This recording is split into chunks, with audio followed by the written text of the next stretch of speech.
Ika-86 kakasumaran sa Charter Day sa Dakbayan sa Sugbog gisaulog karong adlaw. Mayor adunay good news sa mga job order employees. Ano ang report?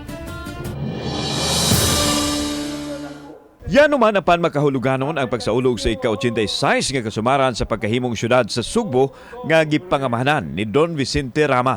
Una gipahigayon ang paghalad sa Santos nga misa nga gitampungan sa mga opisyal, kawani ug mga trabahante sa Cebu City Hall. Si Mayor Mike Rama ang una sa selebrasyon, kauban ang banay sa gilang amahan sa Cebu City Hall. Gisunod ang pagpakayab sa bandera sa nasod nilang Mayor Rama ug Vice Mayor Raymond Alvin Garcia.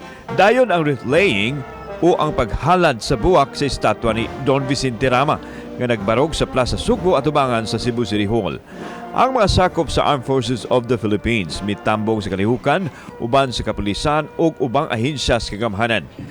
And I thank Tommy Osmeña for that, and I will ever be grateful because my entry is because of the invitation of no less than former Mayor Tomas Osmeña. Samtang nabuhian og dugo ang mga job order employees dihang ipahibaw sa mayor nga silang tanan ma-rehire basta walay record sa mga tinunto, ilabi na ang pagpangawat.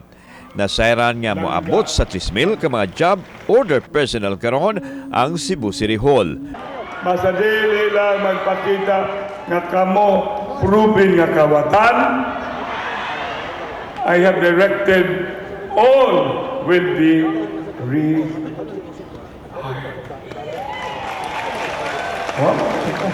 Ano hindi naman kayo dagang kawatan? Ang pagpalambo pas Dakbayan, padayon nga gitinguha aron makabot nga mahisama sa Singapore ang syudad sa Sugbo. Kauban si Rod Prado, ako si Alan Domingo. Balitang Bisdak.